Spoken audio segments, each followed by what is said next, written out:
I'm Chef Frank, this is Protocooks, and today we're talking about knives. Today's videos is all about knives. It's Knife 101. A few things that we're going to learn today are the different types of knives that I feel as a chef are important to have in your kitchen. We're also going to discuss how I choose my knives, or when I look to lay out money for a knife, what I'm looking for in those knives. The different types of construction, the different types of materials that go into those knives, and the price points that I'm looking for. When it comes to buying knives, I tend to buy my knives individually. I don't buy sets of knives. I buy according to how it feels in my hand and how it's going to function for me. I buy also according to price. So I tend to stay away from block sets. The butcher block set on the counter tends to have things in there I don't need or I don't want. So I tend to stay away from those, and I buy knives as I need them and for the tasks that I need them. Let's talk about the four knives I have in front of me, and they go from low quality to fairly high quality. This one is a Wüsthof Pro knife, and this is for me more of a beginner knife. It's made from stainless steel. It's a little on the flimsy side. It has a molded rubber handle, and this could feel good in your hand. I just don't like the feel of this. I think this handle is a little big for my hand, and this is not a very expensive knife.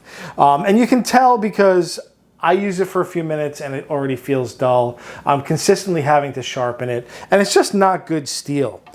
This is a Fury knife, and Fury is a brand that is a single piece of metal. This is stainless steel, but I think this is a bit better of an alloy of stainless steel. It's not as shiny, it's got a dull finish. This one feels good in my hand. It's also a different shape. I like this shape. It feels good in my hand. It's the right length for me.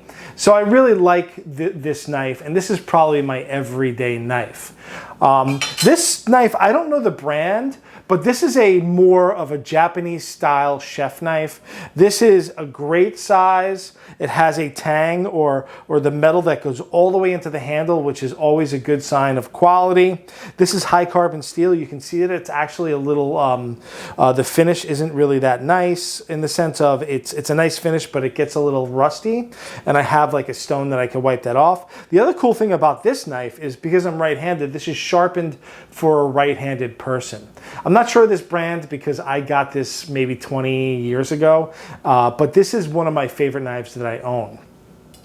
This knife was given to me by some friends, and this is a high carbon steel knife that was probably hand forged. It's got a full tang, it's extremely rust prone, and it's extremely sharp. It's got a beautiful pattern on the blade, and this is more of a showpiece knife for me. I use it occasionally, but I'm always so afraid to ruin it, so I don't use it as much as I should. This also feels really good in the hand. I like this handle. It's nice, it's fairly small, and it doesn't let my hand get all fatigued. So those are the range of knives that I look for. This one probably being the most expensive one that I have at about 300 bucks. This is about 225. This knife is probably about 100, 150, and this knife, you know, $30 to $50. So you have to decide on what you're willing to spend. These knives here, the more expensive ones, are knives that I expect that when I finally leave this wonderful earth, my kids will have. I call them heirloom knives. They're things that I can give to my family as something that I used all the time. My grandmother had a few of those, and unfortunately they went missing or they disappeared, and those are the knives that you want to keep. So that's our chef knives. Let's go into the next round of knives. The next knives I have in front of me are serrated or bread knives. Now, this one is something that is a little more on the reasonable side. It's made by Victorinox. I've had this knife forever, and I used this knife for a long time as my chef knife.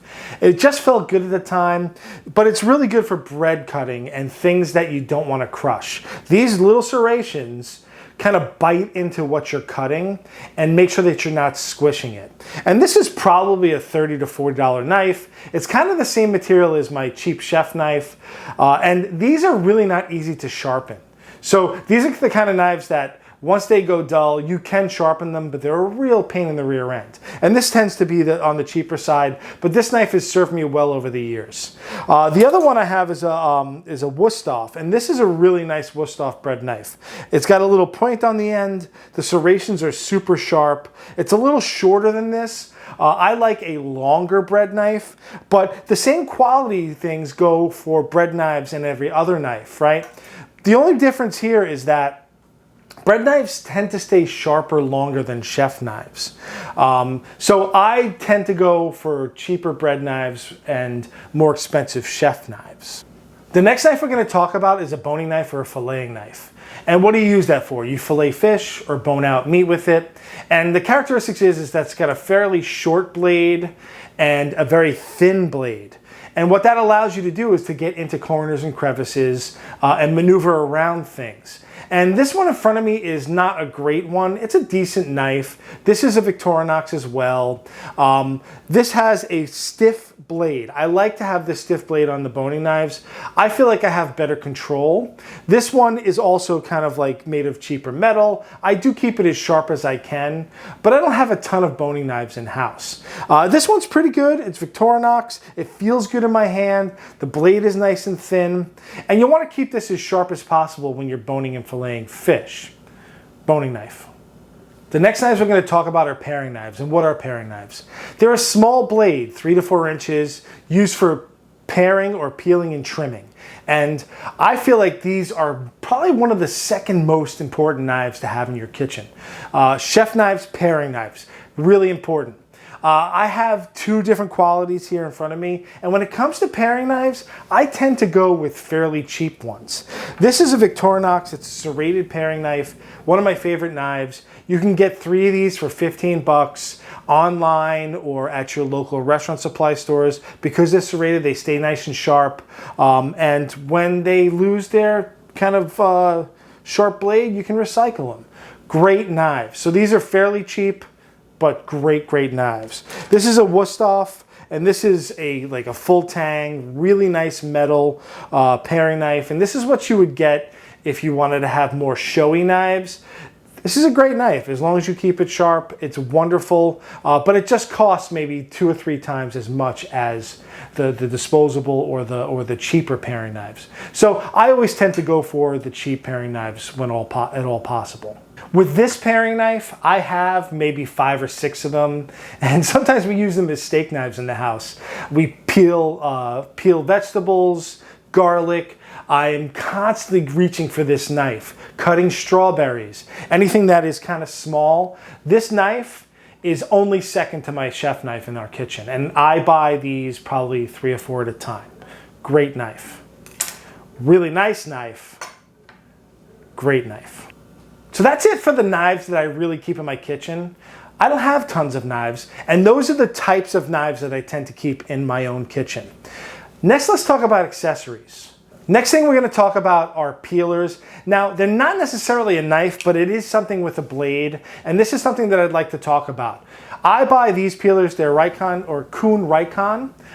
Great peelers. They keep a very sharp edge. They're wide peelers, so you're kind of pulling it like this when you're peeling stuff.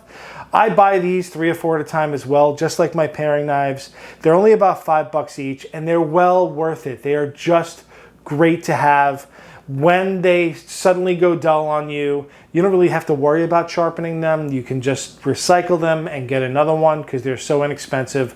They come in beautiful bright colors. I like this color and this color. It's just beautiful. But you can pretty much get any color you want to match your personality. The next accessory is a honing steel.